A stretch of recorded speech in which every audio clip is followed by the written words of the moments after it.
This is my third year here, so it was something I brought with me. I just wanted to have a senior retreat experience, but also giving them that last minute knowledge that they need before they graduate.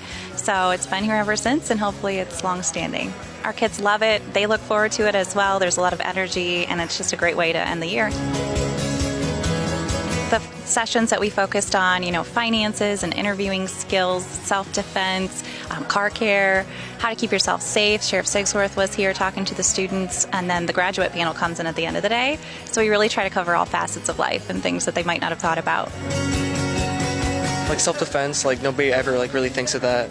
We've only done self-defense in our group and this so far, but it's you never really think of questions in an interview that you have to answer, how people will come off. But it's very interesting to get a different perspective on how everything is.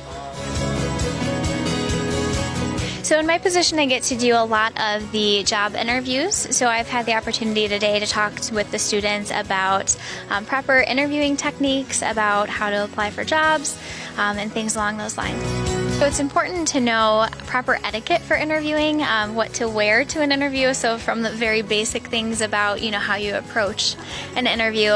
We've talked a lot about interview questions, answers to say, and things not to say. So really those big avoidance things have been a focus. We're going through basic stuff like jump starting a car, changing a flat tire, checking the air pressure, checking the oil, the basic maintenance things, the importance of all that, making sure they're safe when they're doing those types of things, because safety is really important. That's what we're trying to help the kids out to understand basically how to do this. I told the students when we first started today, this is everything I wish I would have known in my early 20s, right after high school. So I'm glad, I hope they learned something from it. I wanted them to get some real numbers. The housing is way more than what you'd ever estimate it to be. So when you put it on paper on purpose and you get a plan down, you'll actually see, where your numbers are at.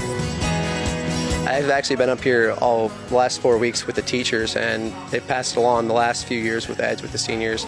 Getting ready to go off to college. A lot of them have zero experience defending themselves, finding a way to find safety and get away. So it's a good tool, and the kids have a great time with it, and we enjoy doing it as well. I've been doing some hand raising, and there's a couple people that really know what they're doing, but the majority of them don't. So I think it's an important concept to get the basics out there for the kids, so that because they're invariably going to have a flat tire, and they're invariably going to have a dead battery, they're invariably going to have some of these things go on, and in the end they're going to be too far from home to call mom or dad. It's an important thing to get these kids ready for life, really, and whether they're going on to a job, college, or going home to self-educate, it's important stuff that we need to get out there so the kids know what they're doing.